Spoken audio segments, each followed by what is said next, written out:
வணக்கம். திருப்பாவையின் சிறப்பான பாடல் ஒன்று. பொதுவாக பாடல்களை முதற் சொல்லாலே பாடுவோம், இறுதி சொல்லாலே தெரிந்து கொள்வோம். அது சொல்லுகிற கருத்தின் இயைபினாலே பெருமையாக பாராட்டுவோம். ஒரு எண்ணை சொல்லி அதற்கான எழுத்தை, வரியை, பாடலை சொல்லுகிற பொழுது அது ஒரு கணக்கறிவு போல வருகின்றது. அதை பலர் விரும்புவதும் இல்லை. அதனாலே ஒரு முறை திருப்பாவையின் 27வது பாடல் எது என்று கேட்ட பொழுது, இவ்வாறெல்லாம் கேட்பது இலக்கியத்துக்கு பொருந்துமா?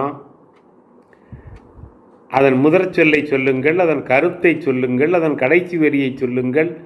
அதை கொண்டு என்னுடைய இலக்கிய அறிவை சோதிக்கலாமே தவிர எண்ணை கொண்டு சோதிக்கலாமா என்று கேட்கப்பட்டவர் வருந்தினார். ஆனால் அதற்கான காரணங்கள் உண்டு.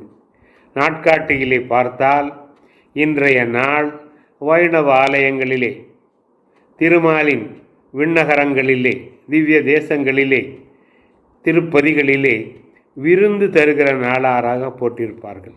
கூடார வள்ளி திருநாள் என்று இன்று பெயர். இன்று மகிழ்ச்சி கொண்டாடுகின்ற நேரம். எனவே ஒருவரை கேட்கிற பொழுது 27ஆம் பாடல் எது என்று கேட்டால் தெரிந்திருக்க வேண்டும். அந்த 30 சங்கத்தமிழ் மாலை 30லும் 27ஆம் பாடல் மிக பொருத்தமான ஒரு பாடல். குறிப்பாக அபிராமி அந்தாதியின் 79வது பாடலை சொல்லென்றால் இவ்வாறு சொல்லலாமா என்று கேட்கக்கூடாது. விழிக்கே அருள் உண்டு அபிராம வள்ளிக்கு வேதம் சொன்ன வழிக்கே வழிபட நெஞ்சும் நமக்கு வழிகிடக்க பழிக்கே சுழன்றுவின் பாவங்களை செய்து பாடலர்க குழிக்கே அழுந்தும் கையவர்களோடென்ன கூட்டினியே என்கின்ற பாடலை பாடும் பொழுதுதான் வானத்திலே நிலவு வருகின்றது. அபிராமி பட்டருக்கு அருள் செய்வதற்காக அம்பிகை தன்னுடைய தாடகத்தை வானத்திலே நிலவாக ஒளிவிடச் செய்கிறார். எனவே அந்த பாடல் அதன் முதன்மையான பாடலாக கருதப்படுகின்றது. இவ்வாறு சில போது 1330 என்று சொன்னாலே திருக்குறள் தான் என்று கருதி கொள்ளுகின்றோம் அல்லவா? 4 என்றாலே அப்பர், சுந்தரர், சம்பந்தர், மாணிக்க வாசகர் என்று கருதி கொள்ளுகிறோம் அல்லவா? 12 என்றாலே ஆழ்வார்கள் என்று தானே கருதி கொள்ளுகின்றோம். 63 என்றால் மயிலிலே திருவிழா கொண்டாடுகிறோமே என்று 63 நாயன்மார்களை பற்றி தானே குறிப்பிடுகிறோம். 4000 என்றால் 4000 திவ்ய பிரபந்தத்தினுடைய அந்த கூட்டு மேன்மையைத்தானே அது குறிப்பிடுகிறது. எனவே சில எண்கள் சில கருத்துக்களை பொருத்தமாகவும் திருத்தமாகவும் அழகாகவும் வனப்பாகவும் வாகாகவும் சுட்டுவதாலே அதை சொல்லுவதுண்டு. எனவே 27ஆம் பாடல் மிக மகிழ்ச்சியாக கொண்டாடுகின்ற பாடல். இது சேர்த்து கொள்கிறவர்களையும் எதிர்த்து விலக்கிக் கொள்ளுபவர்களையும் இரண்டையும் சேர்த்து அருகருகே நிறுத்தி ஒரு பாசிட்டிவ் நெகட்டிவ் இரண்டையும் காட்டுவது போல காட்டுகிறது.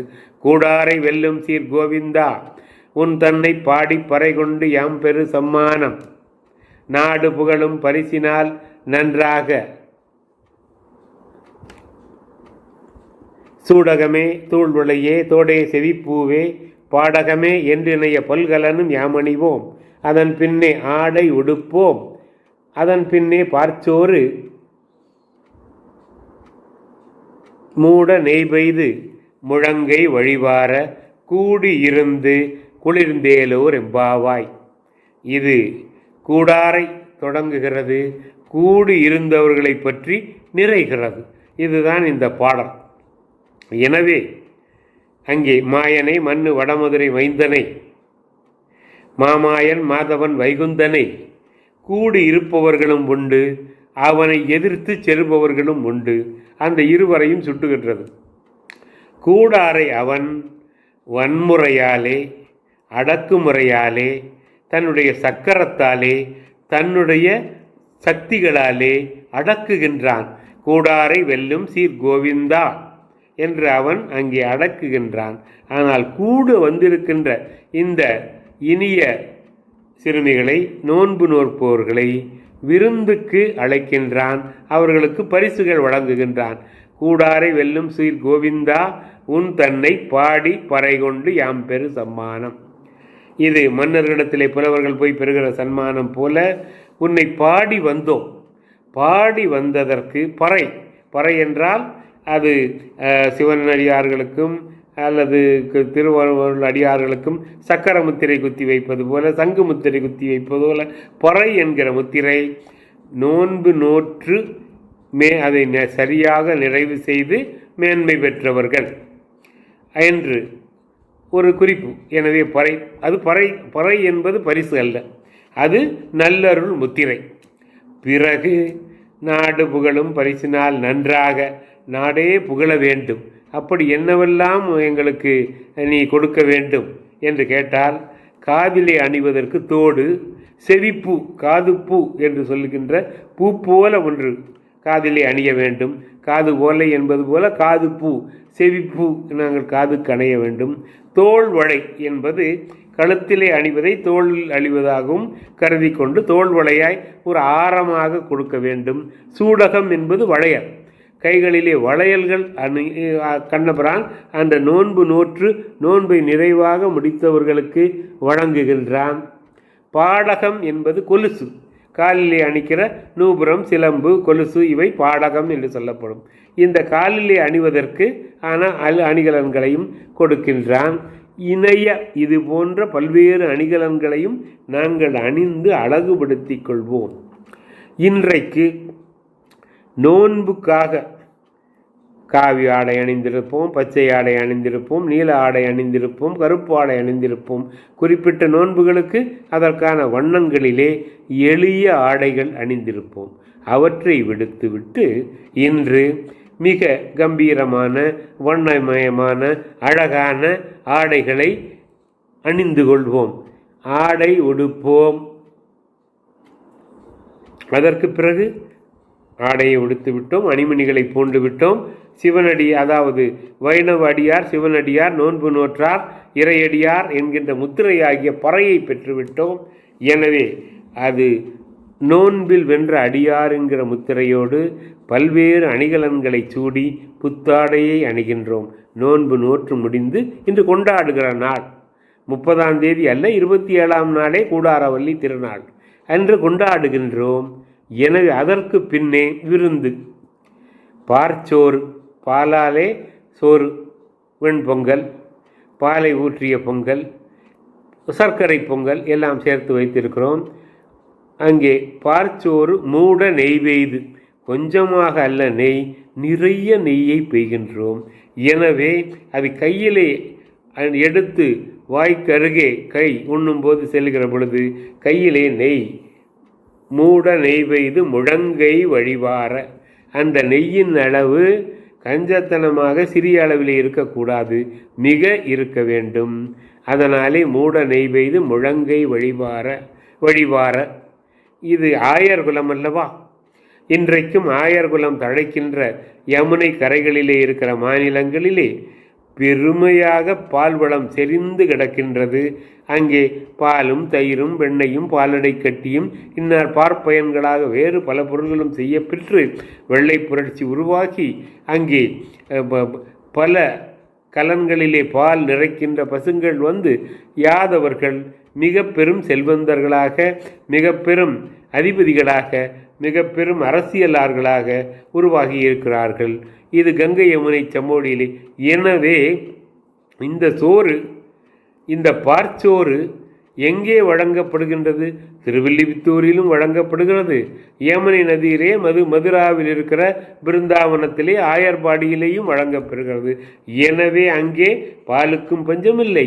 அதனால் உருவாகின்ற தயிர், வெண்ணெய், மோர், நெய் போன்ற பார்ப்பயன்களுக்கும் பஞ்சமில்லை. எனவே மூட நெய் பெய்து முழங்கை வழிவார. இது மனம் நிறைய, கை நிறைய வளையல்களை உடுத்தி, கை நிறைய சோறு எடுத்து அங்கே உள்ளங்கை அல்ல முழங்கை நனையும் அளவிற்கு நெய் ஊற்றி மகிழ்ச்சி அடைகின்றோம். பால்விளமும் அருள்விளமும் பெருகி இருக்கிறது இந்த ஆயர் குலத்திலே என்று ஆண்டாள் குறிப்பிடுகின்றார். கூடியிருந்து குளிர்ந்தேலோர், கடைசி வரி. நாம் கூடியிருப்பதெல்லாம், கூடியிருப்பதிலே கூடல் பெரும் மகிழ்ச்சி தருகின்றதல்லவா? அதற்கு முன்னதாக நாம் சிந்திக்க வேண்டிய ஒரு செய்தி இருக்கின்றது. வையத்து வாழ்வீர்கள், நாம் உண்ணும் பாவைக்கு செய்யும் கிரிசைகள் கேளீரோ, பார்க்கடல் பைய துயின்ற பரமன் அடிபாடி நெய்யுண்ணோம் பாலுண்ணோம் நாட்காலை நீராடி மையிட்டெழுதோம் மலரிட்டு நாம் முடியோம் செய்யாதன செய்யோம் திக்குறளை சென்றோதோம் ஐயமும் பிச்சையும் ஆந்தனையும் கைகாட்டி உய்யுமாறெண்ணி உகந்தேலோர் எம்பாவாய் என்றல்லவா இரண்டாம் பாடல் சொல்லியது. நெய்யுண்ணோம் பாலுண்ணோம் மையிட்டெழுதோம் மலரிட்டு நாம் முடியோம்.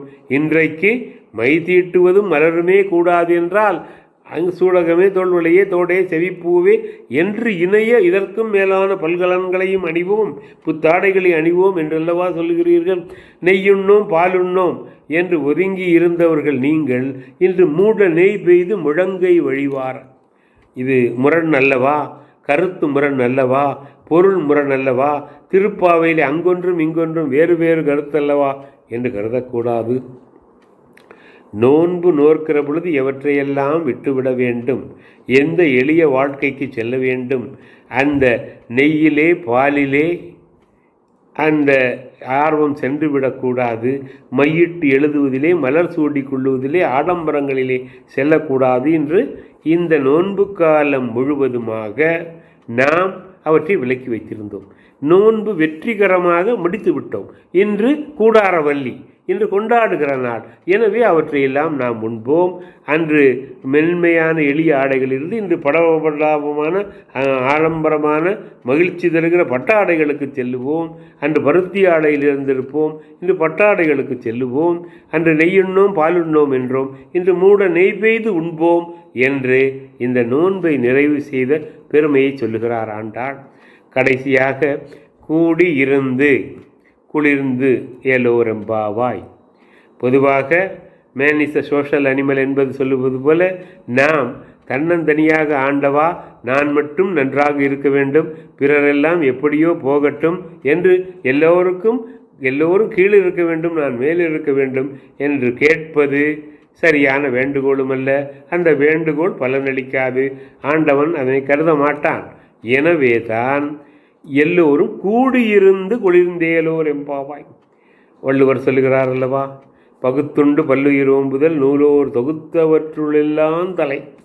பலவிதமான அறங்கள் நோன்புகள் வழிமுறைகள் எல்லாம் சொல்லப்பட்டிருந்தாலும் இந்த நூலோர் சாஸ்திரம் தெரிந்தவர்கள் அறிவாளர்கள் புலவர்கள் பண்பாளர்கள் அங்கே இறைவன் அடியார்கள் ஆகமம் சாஸ்திரம் இவற்றை எழுதியவர்கள் உபநிஷத்துக்களை எழுதியவர்கள் இந்த நூலோர் எதை தொகுத்திருந்தாலும் அவற்றுள் தலையாய அறம் பசி நீக்குவதுதான் வள்ளலாருடைய அறம் அல்லவா.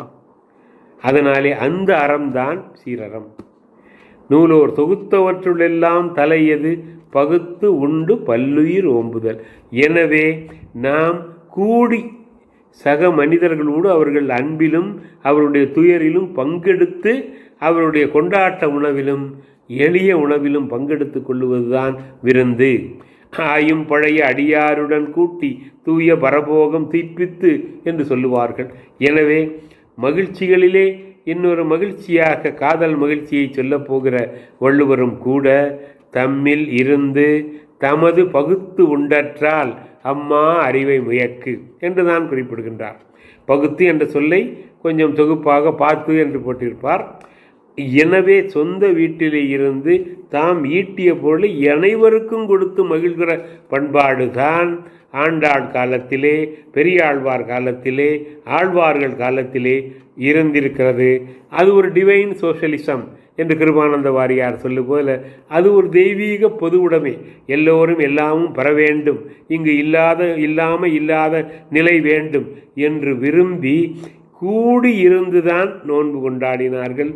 கூடி இருந்துதான் பஜனை என்கின்ற இறைவனுடைய பாடலை சொல்லுகின்ற இசை முழக்கங்களை செய்தார்கள். கூடாரை வெல்லும் சீர் கோவிந்தா உன் தன்னை பாடிப்பறை கொண்டு யாம் பெரும் சம்மணம் நாடு புகழும் பரிசினால் நன்றாக சுடகமே தோள்வலையே தோடே செவி பூவே பாடகமே என்றனைய பல்கலனும் யாமணிவோம் ஆடை உடுப்போம் அதன் பின்னே பாச்சோறு மூடனை பெய்து முழங்கை வழி வார கூடியிருந்து குளிர்ந்தேலோர் எம்பாவாய்.